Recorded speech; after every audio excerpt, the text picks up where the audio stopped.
Hey everyone, I'm Dan from JazzComposersPresent.com, an online space where composers, musicians, and listeners come together to celebrate the music we love. I'm joined today by Ben Patterson, former lead trombonist and music director for the U.S. Air Force Airmen of Note, leader of the Ben Patterson Jazz Orchestra, and owner of Pro Jazz Charts.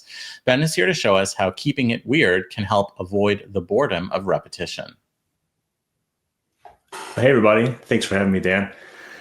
So have you ever been listening to a recording or a live performance and find yourself thinking, wow, are they really going to play exactly the same thing all the way through, just exactly the same way?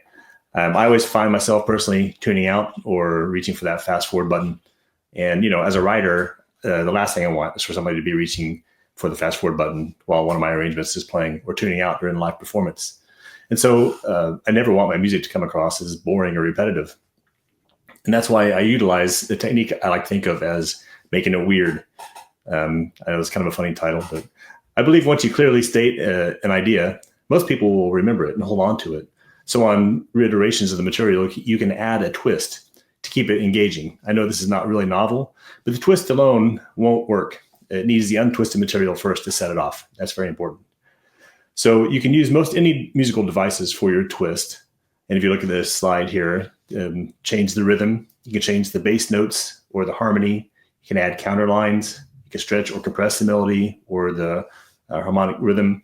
You can even change the melody itself, although you have to be careful with that. I'd like to usually only do that with my own material so that if I'm doing an arrangement, I really respect the original composer's intent. But another way to approach it is to use one or all of these three ideas. And this would be the second slide. And it's disrupt, distract, or derail. Now I'm going to show you some examples of how I'd approach that. But the first step is, like I said, is to present your original theme very clearly. Here's an example from one of my tunes called To the Top from my album called Vital Frequencies.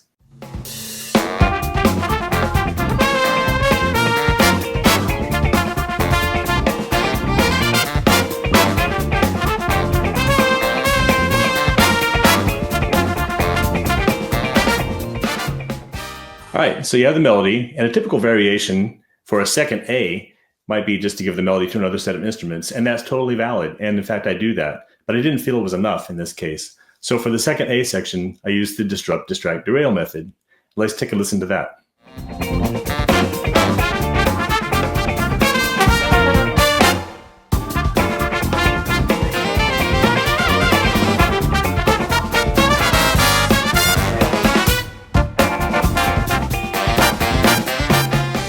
And now if you look at the next slide, you'll see how the trumpets bravely start off to state the melody, but then the rude trombones and tenor saxophones interrupt halfway through so badly that it even disrupts the groove.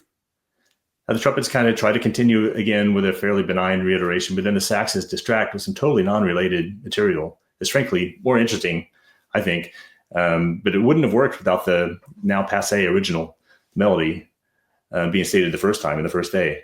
It's almost as if the saxes start jumping up and down, waving their hands and saying, hey, look over here, right? Classic saxophone distraction. Right? The trumpets try to continue again with some help from the trombones, but then the rhythm section disrupts the harmony with different bass notes that force the harmony to change. And then the whole thing gets totally derailed with this weird fourth E line that climbs through the sections. Again, wouldn't have worked the first time, but I think it works fine on the second A. The bones finally finish off the melody with a weird little bit of a harmonic twist. Now, none of this stuff would have worked in the original presentation of the melody. The concept of weird or out, either one of those is meaningless without the concept of normal or in, right? Because they set each other off, provide context for each other. So one final example, and this involves the use of repeats to the out head. I never like to use a DS to repeat material in a big band chart. First of all, I think it's boring. We've all heard it before. Write something different, right? Also, it can make for difficult page turns, which makes your chart be less easily readable. Still, you may want to reuse some of the original melodic material, right? To let everybody know you're about to wrap things up and just to kind of remind everybody what song you're actually playing. No problem. Just make it a little different. So for this chart, I wanted one final A section near the end of the tune to serve as an out head. Let's take a listen.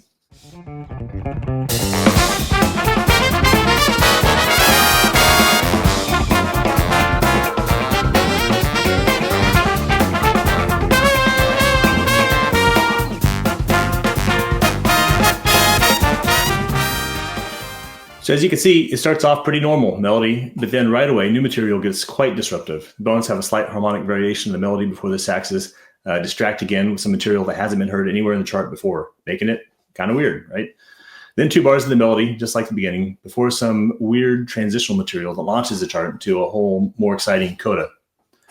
So in conclusion, don't be afraid to make stuff weird, but be sure to set the context first. Providing clear melodic context really buys you a lot of license to explore your wild side, and that'll help keep your charts exciting and engaging.